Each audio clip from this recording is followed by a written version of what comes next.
bona tarda a totes.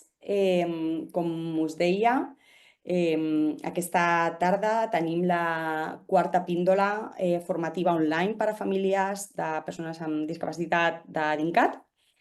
Tenim avui a la Laia Campo, que és una professional que des de fa temps col·labora amb nosaltres tant a l'Escola de Famílies com dinamitzant grups de suport familiar a algunes entitats. És llicenciada en psicologia i també té formació específica en teràpia familiar i en psicologia clínica. Treballes a una entitat com a atenció directa, ¿verdad, Laia? En una entitat que treballa amb persones amb discapacitat i trastorns de conducta. I no sé si vols afegir alguna cosa més, Laia. No, està estupenda la presentació, gràcies, Yamida. Bona tarda. Jo no sé si alguns de vosaltres igual ens hem conegut amb alguna xerrada que he pogut fer o amb alguna, no? Perquè també faig, com ha dit bé la Yamida, a les entitats també faig xerrades de trastorns de conducta, no? I una mica com gestionar. Sí que és veritat que és una píndola, per tant, solució immediata a tot el que necessitem a vegades, no? I les càrregues que porteu a vegades en la gestió del dia a dia i el conflicte o les dificultats que us podeu trobar, sobretot, no? En el quotidià, doncs intentaré donar el màxim de proximitat a la situació i si no, jo sempre us deixo el meu correu electrònic i qualsevol cosa que tingueu, algun dubte, no tinc problema en resoldre-ho, ¿vale? Llavors, comencem, si us sembla. Comparteixo pantalla i dieu-me si es veu correctament. Veieu bé? Sí? Sí.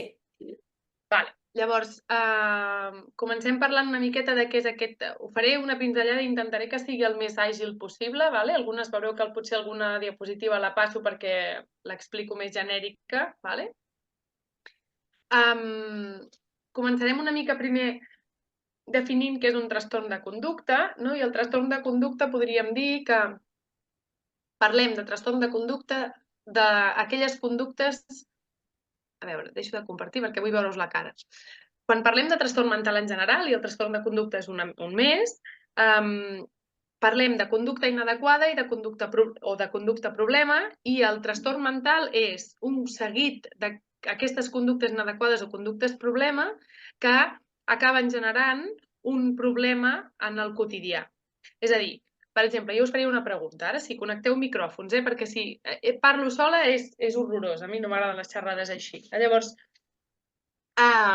us demano que connecteu micròfons i jo d'entrada us faig una pregunta i us dic què creieu que està més malalt, no? O que té més patologia? Una persona que renta les mans 100 vegades o una persona que se les renta 20?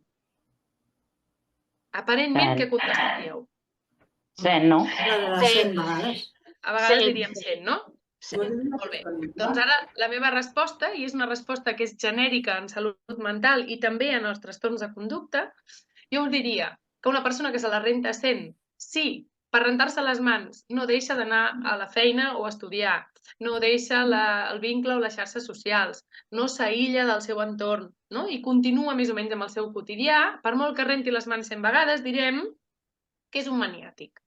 Si la persona que se la renta 20 per rentar-se les mans li impedeix fer tot el que fa en el seu dia a dia, aquí ja parlarem d'un trastorn, en aquest cas, obsessiu-compulsiu. Llavors, veieu la diferència. La diferència no és la quantitat, ni la freqüència, sinó com aquesta quantitat o freqüència incideix en el quotidià d'aquestes persones. El trastorn de conducta igual, perquè ara us faig una altra pregunta. I no mentiu, Qui de vosaltres no ha fet mai un crit?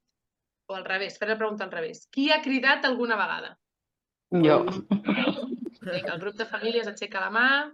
Molt bé, no? En general, tots, no? Jo. Qui alguna vegada ha pogut donar un cop a la taula o donar un cop de porta o tancar una finestra més fort que una altra, no? Jo també. Jo crec que tots. Qui alguna vegada ha tingut algun tipus de resposta desmesurada, no? Que, se m'ha anat l'olla, no? Doncs tot això, individualment, podríem dir que són conductes inadequades. Quina és la diferència entre la conducta inadequada i el trastorn de conducta? Doncs que aquestes conductes inadequades es fan tan freqüents o són tan intenses que impedeixen a aquesta persona que té aquestes conductes gestionar el seu dia a dia o el seu quotidià amb problema, sense problema.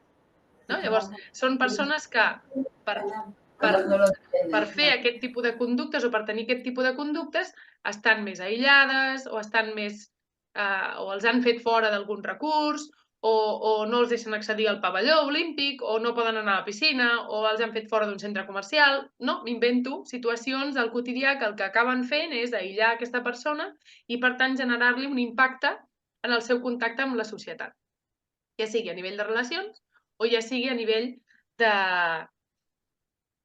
Si podria ser en castellà, doncs la faig en castellà, no hi ha problema. L'únic que la presentación está en catalán, o sea, bueno, iré hablando de las dos formas, no us preocupéis. De res. Venga, llavors, ahora sí, comparto. Venga. Entonces, entendemos un poco el concepto este de conducta-problema y trastorno de conducta, ¿no? Hemos entendido un poco cuál es la diferencia, ¿no? Entonces, que nos quede claro, son comportamientos inadecuados que por frecuencia o intensidad acaban teniendo una afectación negativa para la persona, ¿no? Entonces, sobre todo su implicación en la sociedad, ¿vale? Entonces, podríamos hablar de qué conductas inadecuadas o conductas problema hablamos. Pues de autolesiones o daño en uno mismo, heteroagresividad, ¿sí? Entendemos. Destrucción de objetos, romper cosas. Conductas disruptivas. Este es un poco un cajón desastre donde entran todas las conductas que no están descritas. Pues una conducta disruptiva puede ser escupir, interrumpir una conversación, acercarse demasiado, ¿no? Hay varias conductas. Hábitos atípicos o repetitivos, estos son estereotipias. Conductas social ofensivas son insultos o faltas de respeto. El aislamiento del que hablábamos antes, ¿no? El retraimiento o falta de atención. Y este es uno que es bastante estrella y bastante común a veces, que es la conducta no colaboradora, ¿vale? El negativismo. Entonces, frente a esto, ¿sí? Cuando aparecen estas conductas, a veces hay personas que pueden tener más de una o hay personas que se centran en una. Pues es verdad que el aislamiento, por ejemplo, es una conducta que no solemos contemplar como una conducta disruptiva porque no tiene en el entorno un impacto muy negativo. Es decir, no es una persona que necesite de mucha atención para parar esa conducta, sino que al revés. Solemos definirle como que es así, necesita estar solo, le gusta estar solo, ¿no? Pero al final, para él o para ella, acaba teniendo una repercusión negativa porque su participación en la comunidad no es normalizada, ¿vale? Entonces, ¿por qué se mantiene una conducta inadecuada, una conducta problema? Porque con poco esfuerzo la puedo conseguir aquello que quiero. Los resultados son más consistentes porque el simple o el mero hecho de que alguien del entorno sospeche de que esa conducta inadecuada se va a dar hace que el entorno busque soluciones para evitar que esa conducta se dé, con lo cual el resultado es bastante más consistente y además es mucho más rápido. El avisar que voy a hacer o que me voy a poner mal y anticipar a mi entorno hace muchas veces, ¿no? que el entorno reaccione dándome o ofreciéndome aquello que quiero y estoy pidiendo de forma inadecuada. ¿De qué forma podemos...? Veis que paso rápido, pero voy a hablar... A ver, que me he saltado. A ver. Bueno, os voy a explicar. Estas conductas tienen una función, ¿sí? Esta función... Esta función puede tener... puede darse por 5 motivos, ¿no? O sea, la función puede ser 5 funciones diferentes. Una de ellas puede ser que quiere... Voy a desconectar porque así os veo las caras. Venga. Una de ellas puede ser que quiero conseguir algo, ¿no? Sí, en el querer conseguir algo, pues lo pido de forma inadecuada, con esa conducta inadecuada de la que hemos hablado. Puede ser, ¿no? La autoagresión, heteroagresión, ¿vale? Varias cosas. Otra puede ser que tengo algún tipo de malestar físico que no soy capaz de expresar bien, ¿no? Me puede doler la cabeza, o me duele la espalda, o me he caído, o tengo fiebre, no me encuentro bien, ¿no? Y hay una serie de comportamientos inadecuados que aparecen por un malestar físico o somático. Otra puede ser la dificultad comunicativa.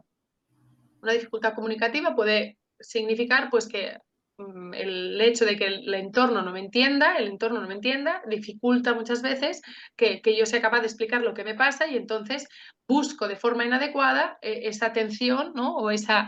O justifico un poco la frustración, ¿no? El malestar que me genera que el entorno no me entienda, pues crea en mí, ¿no? una frustración y hace que aparezca una consecuencia o una conducta inadecuada.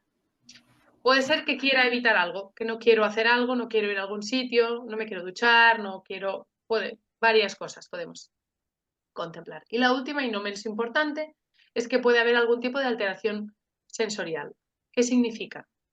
Un porcentaje bastante elevado de personas con discapacidad, y si hablamos concretamente de personas con un trastorno del espectro autista, aumenta ese porcentaje, tienen dificultades en la esfera sensorial. ¿Qué significa?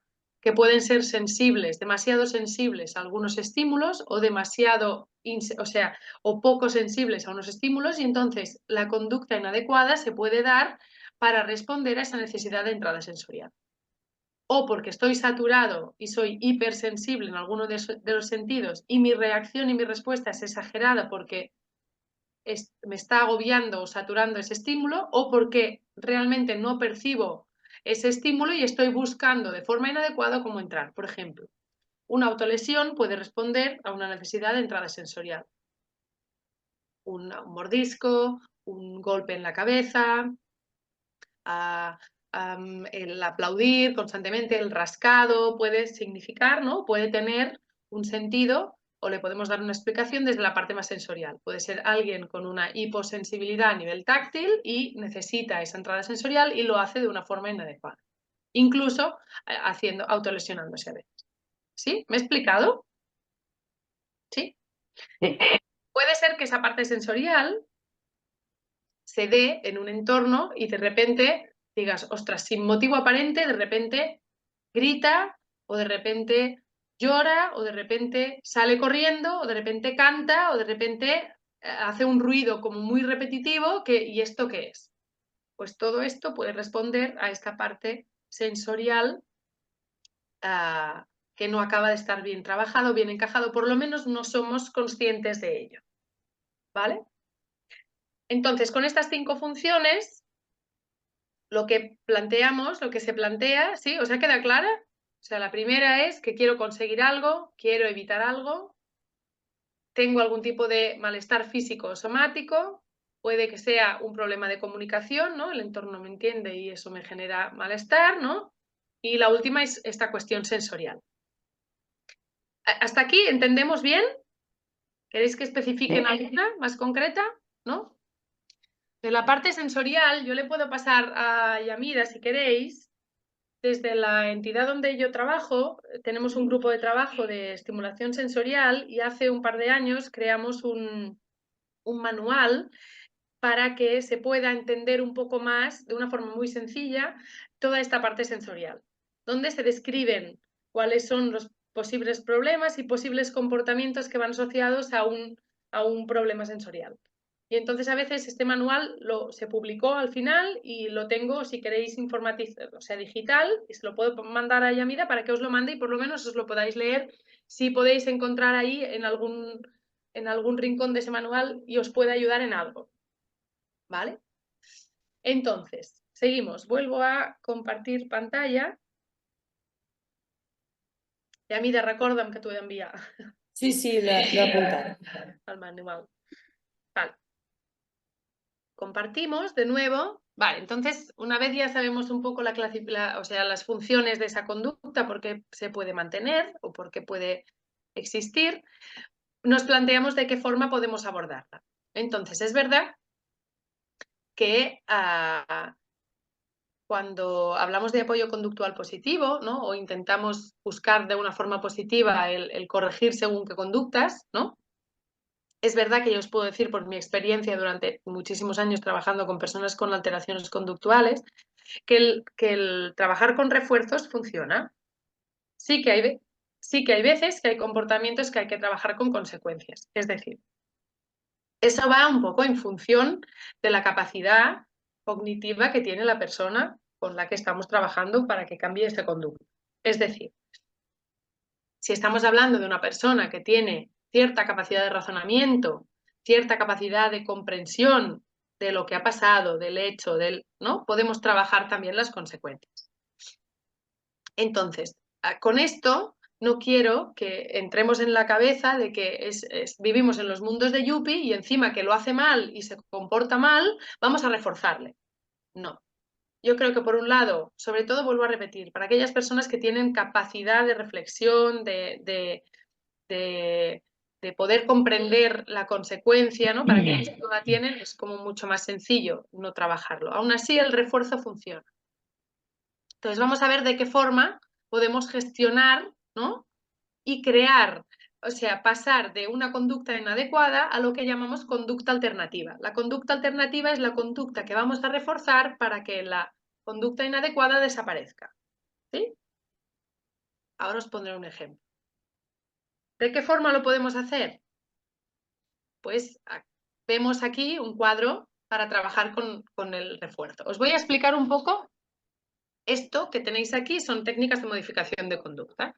Es verdad que nosotros el castigo nos sale muy a menudo. ¿Por qué? Pues porque vivimos en una sociedad que nos penaliza. Si conduces demasiado rápido, te multan. Si te excedes, si aparcas donde no toca, te multan. Si haces cualquier acto que está juzgado o penalizado por la ley, hay una multa. Es verdad que nos cuesta bastante más como sociedad entender el refuerzo. Y nos sale muy rápido. Entonces voy a explicar. Para trabajar en apoyo conductual positivo deberíamos movernos en este eje de refuerzos. El que ponga positivo o negativo no es que sea bueno o malo, sino que es que estoy añadiendo o estoy retirando. No responde, el refuerzo positivo no es bueno y el refuerzo negativo es malo. No, cuando hablamos de refuerzo es bueno. En el caso del positivo es que estoy añadiendo algo que gusta. Por ejemplo, si tú haces esto que hemos pactado bien, ¿no? Pues te sientas a cenar y no tiras el plato de la cena, si el problema fuera tirar el plato de la cena, cuando acabes de cenar, eliges el postre. Elegir el postre sería un refuerzo positivo. Le estamos dando algo que sabemos que le gusta. En el caso del refuerzo negativo es retirar algo que no gusta. Por ejemplo, si no le gusta recoger la mesa, podríamos decir que un día a la semana podría no recoger la mesa. Ojo con el refuerzo negativo porque a veces, o con el positivo, de intentar no reforzar o sea, que el refuerzo no sea mucho vinculado a tareas del hogar, porque a veces nos tiramos piedras encima de nuestro propio tejado. Es decir, si yo llevo años trabajando para cierta autonomía, para que se gestione su desayuno, para que se vista solo, para que haga, y de repente le refuerzo con que no lo haga, ojo con esto, ¿vale? Podemos pactar un día a la semana de que no se haga, por ejemplo, pero sí que intentar mantener los hábitos trabajados ganados, porque si no, acabaremos contrariados. Por lo contrario, el castigo positivo es añadir algo que no gusta, por ejemplo, pues, yo qué sé, me imagino, ¿eh? Nosotros en la unidad tenemos un chico que no le gusta nada caminar. Entonces, un refuerzo negativo sería decirle, pues ahora tienes que dar 5 vueltas al jardín, por ejemplo.